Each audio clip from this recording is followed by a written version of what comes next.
A gente sabe que a Série B é um campeonato emocionante demais, sempre foi e tá sendo nesse ano também. E nesse vídeo aqui, cara, esse vídeo aqui vai ser um vídeo histórico, tá? Vou falar sobre a história da Série B, vou contar pra você toda a história da segunda divisão do futebol brasileiro, o campeonato onde o torcedor mostra o seu maior amor ao seu time. Vamos ver como a Série B começou, as diferentes fases, as polêmicas, os maiores jogadores, maiores artilheiros, maiores públicos, muita coisa. Esse vídeo aqui é um vídeo dedicado à história da Série B, então vambora, mete marcha e vamos nessa!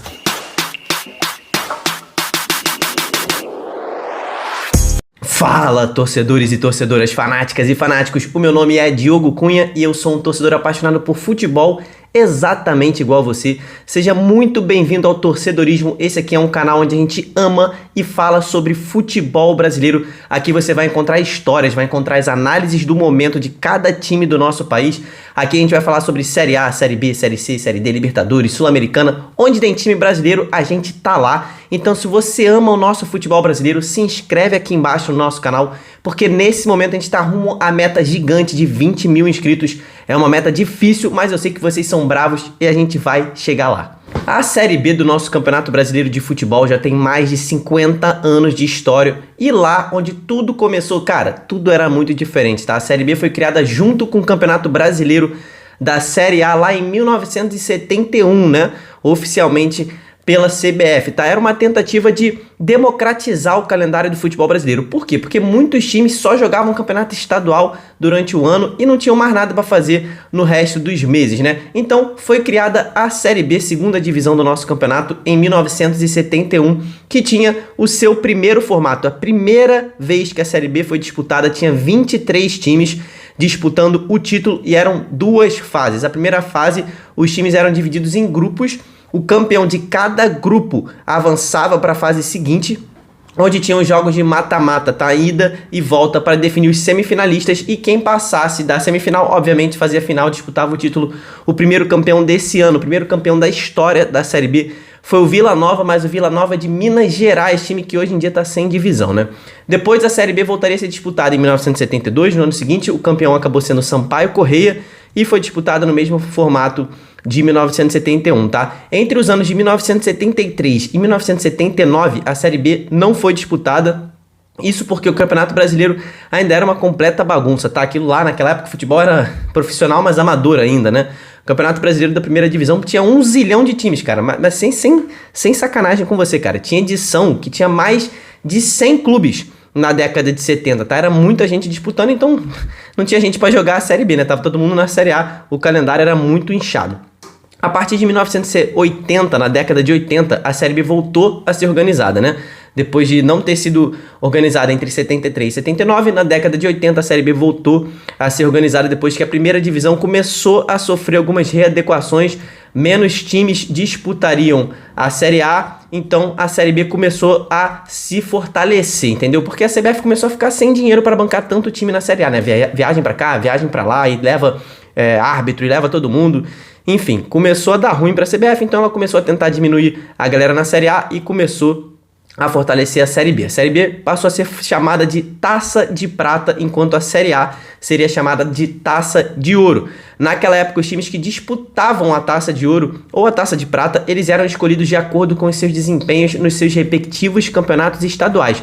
Naquela época, você deve saber disso já, né? O campeonato estadual tinha muita força no nosso país, né? Então eram os estaduais que classificavam para os campeonatos nacionais, né? Ou seja, se você tivesse uma boa classificação no seu campeonato estadual, você disputaria a Taça de Ouro. Se você fosse mal, você ficaria na Taça de Prata, que era considerada a Série B. E foi assim que os primeiros clubes chamados de clubes grandes no país, né?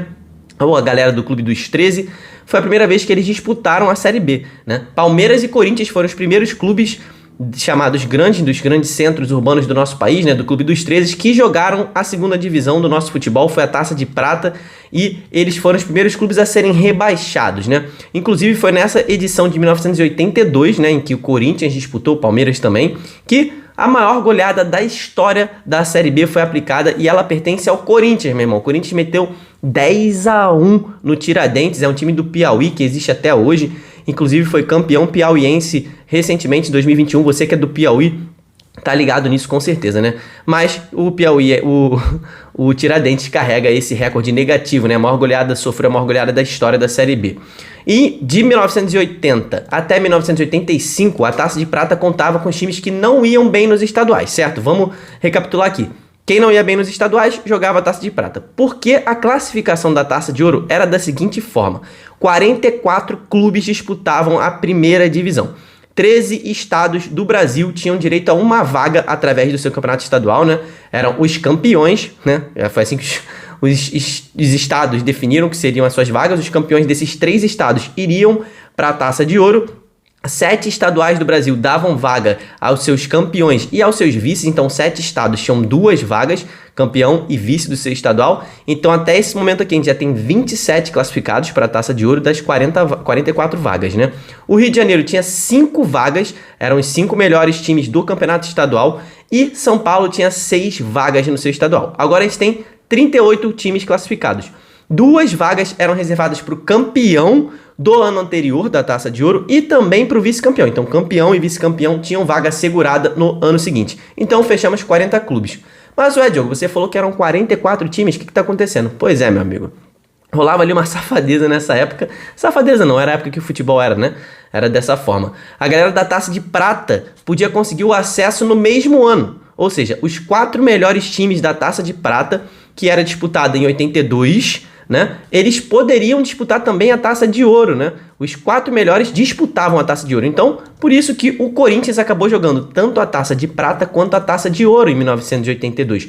Juntamente com a América, aqui do Rio de Janeiro, o São Paulo, mas o São Paulo do Rio Grande do Sul, e o Atlético Paranaense. O Palmeiras ficou de fora da primeira divisão desse ano, não conseguiu se classificar para a Taça de Ouro através da Taça de Prata. Ano ruim do Palmeiras, né?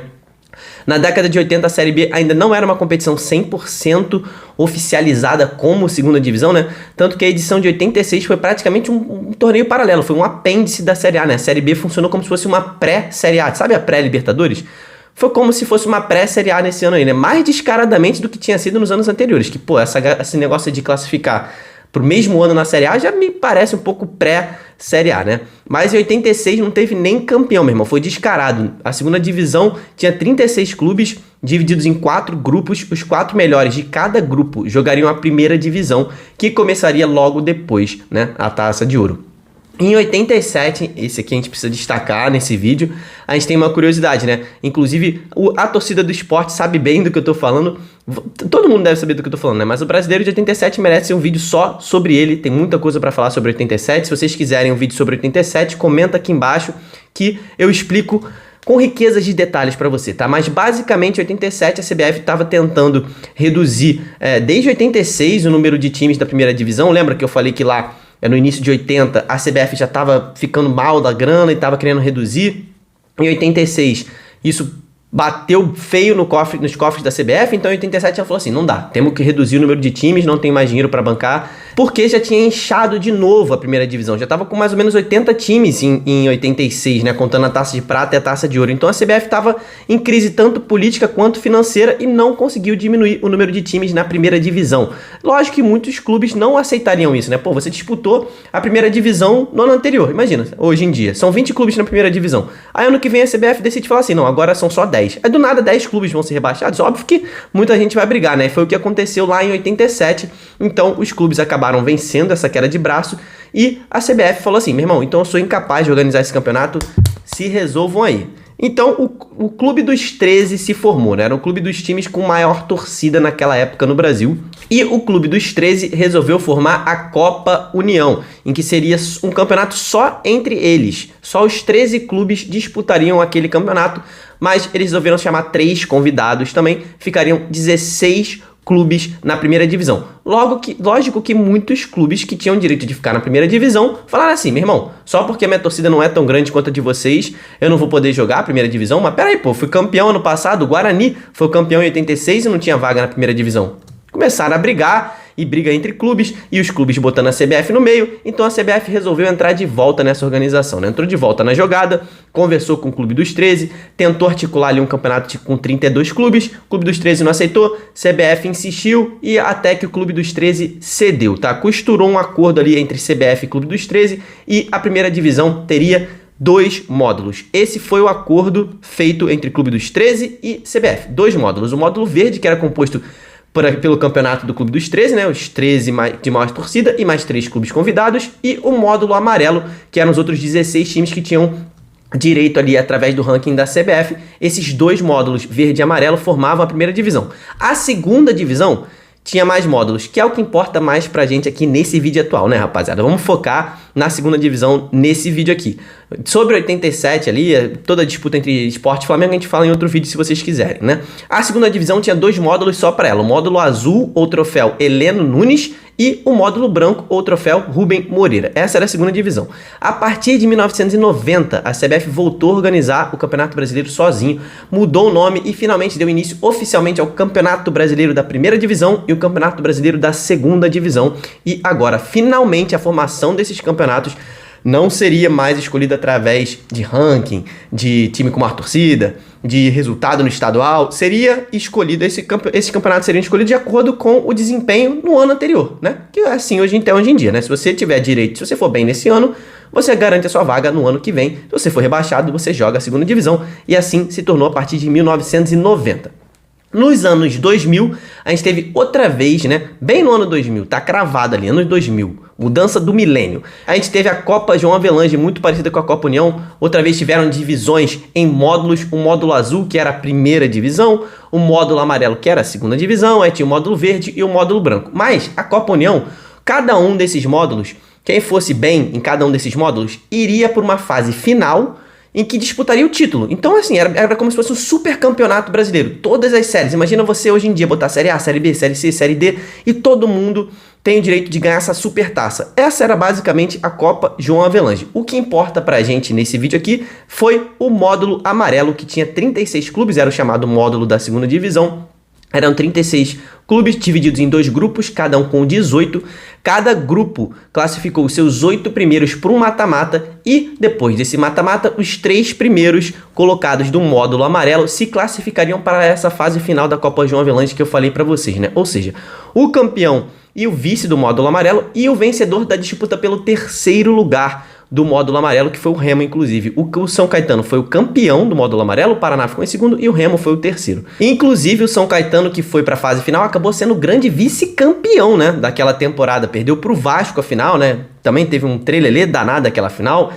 Outra história que fica para outro vídeo. Então, essa foi a Copa João Avelange, que mudou também tanto a primeira quanto a segunda divisão no ano 2000. Em 2005 foi o último ano antes da implantação dos pontos corridos. Também tem uma outra história sensacional de Série B que vai ficar para outro vídeo, vocês já sabem.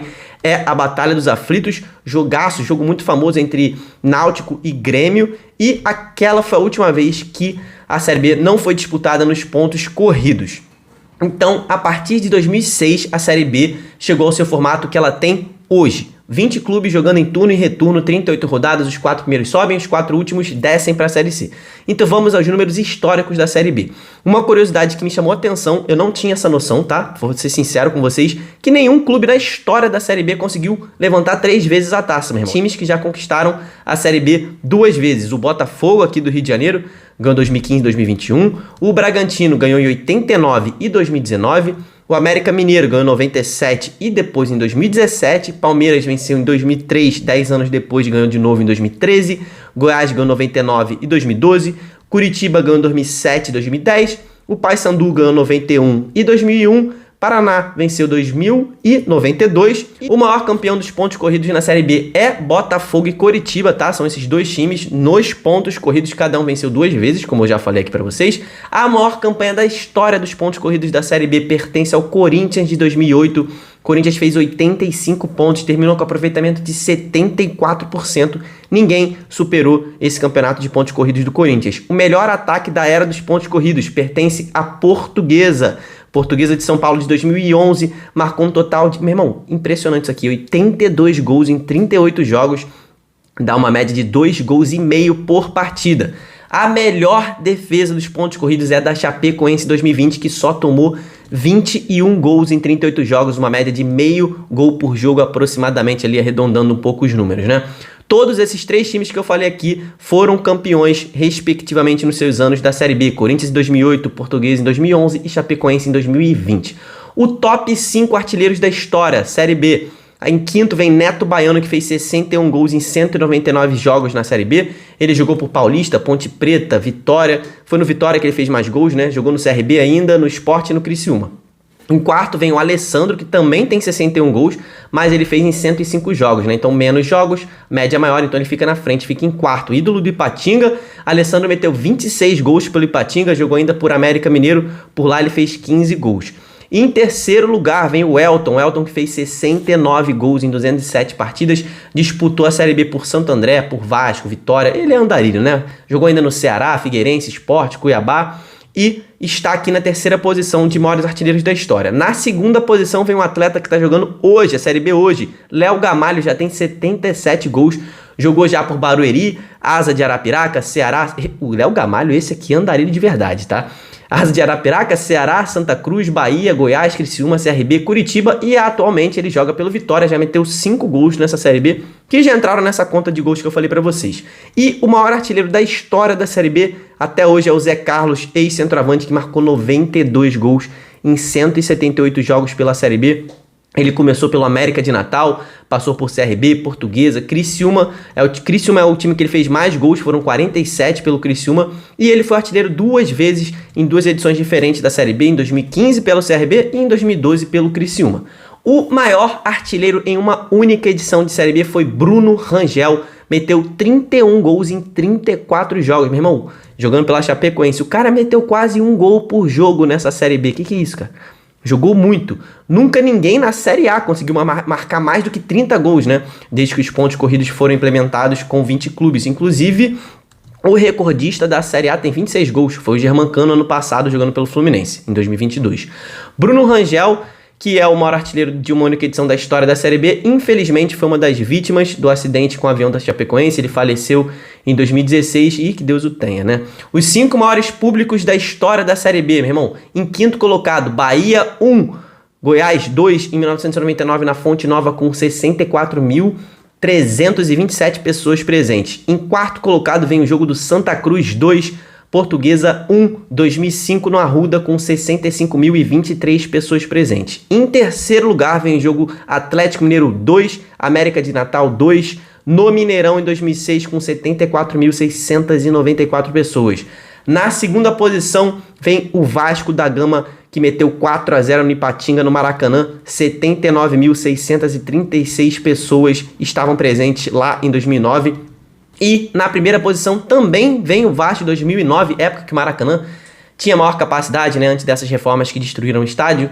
O Maracanã recebeu 81.904 pessoas. O Vasco venceu o Juventude por 2-1 nesse jogo. Comenta aí você, meu parceiro, que tá até agora aqui nesse vídeo, para qual time você torce. Vamos ver qual a maior torcida aqui no canal, valeu? A Série B em 2023 segue a todo vapor. Hoje termina a 23ª rodada com o jogo entre ABC e Ituano daqui a pouquinho. Amanhã vai rolar o Prisma da rodada contando tudo o que aconteceu nessa rodada da Série B. Então, se você ainda não tá inscrito, se inscreve aqui no canal, estamos rumo à meta de 20 mil inscritos. Não saia desse vídeo sem antes deixar o seu like. Se você curtiu esse vídeo histórico, comenta aqui que eu posso fazer mais. Muito obrigado por ter ficado até o finalzinho aqui comigo. Até o próximo vídeo, tamo junto, valeu e falou!